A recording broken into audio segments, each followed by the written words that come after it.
नमस्कार साथियों, सुमंगल ज्योतिष में आपका बहुत बहुत स्वागत है।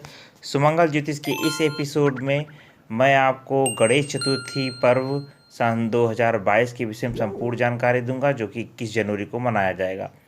अब इसमें कथा का प्रावधान है कि सकट चौथ के दिन जो है जातका को कथा सुनानी चाहिए और सभी लोग परिवार के मिलकर कथा को सुनते हैं। तो सकट चौथ की व्रत कथा क्या है, इसके विषय में इस वीडियो के माध्यम से आपको जानकारी दूंगा।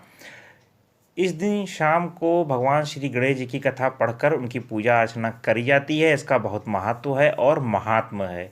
इस व्रत को लेकर जो कहानियाँ प्रचलित हैं उसमें से एक कहानी यह है कि भगवान शंकर और गणेश जी की जो कहानी है वो ये है कि माता पार्वती ने जो है एक बार गणेश जी को आदेश दिया कि आप स्नान गृह के बाहर खड़े रहिए और अंदर मैं स्नान कर रही हूँ। कोई भी व्यक्ति यदि आए तो आप उसे द्वार पर ही रोक लें। स्नान गृह के बाहर पुत्र गणेश खड़े हो गए और वहाँ पर रखवाली कहने लगे, पहरेदारी करने लगे।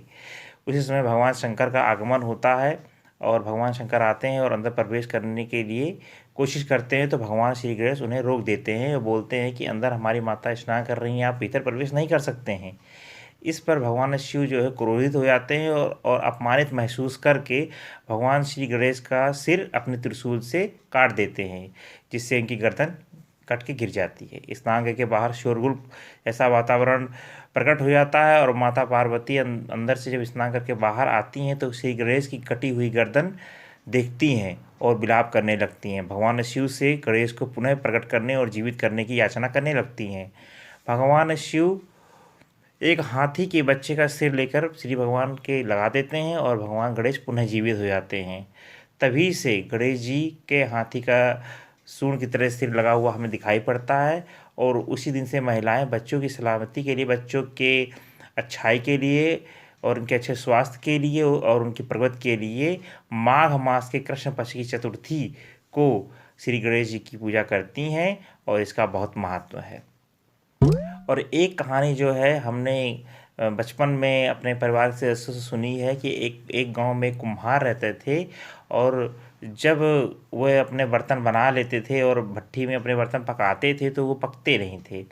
तो ऐसे परेशान होकर एक बार वो राजा के पास गए और बोले कि महाराज, न जाने क्या कारण है कि जब मैं भट्टी लगाता हूँ तो मेरे बर्तन सही से पकते नहीं है।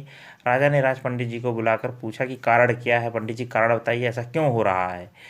तो पंडित जी ने कारण बताया कि जब भी कभी आप आवा लगाएं तो एक बच्चे की बलि दीजिए।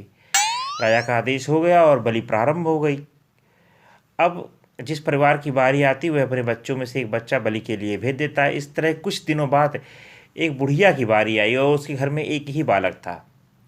बुढ़िया के एक ही बेटा था, उसके जीवन का सहारा ही वही बच्चा था। लेकिन राजा आज्ञा के सामने कुछ चलने वाला नहीं था।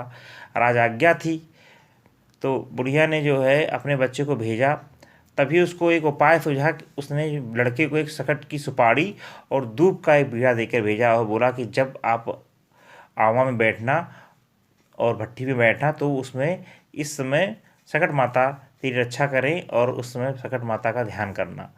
सकट माता के जब वो बच्चा गया और आवा पर बैठा तो सकट माता से प्रार्थना करने लगा और वहाँ पर सकट माता प्रकट हुई और आवा भी पक गया, बच्चे की जान भी बच गई। सवेरे कुम्हार ने जब देखा तो वो बड़ा हैरान रह गया। उसका आवा पक चुका था और बुढ़िया का बच्चा भी जीवित था और माता की कृपा से सभी बालक जो भी मर चुके थे वो पुनः जीवित हो गए, सशरीर वापस आ गए।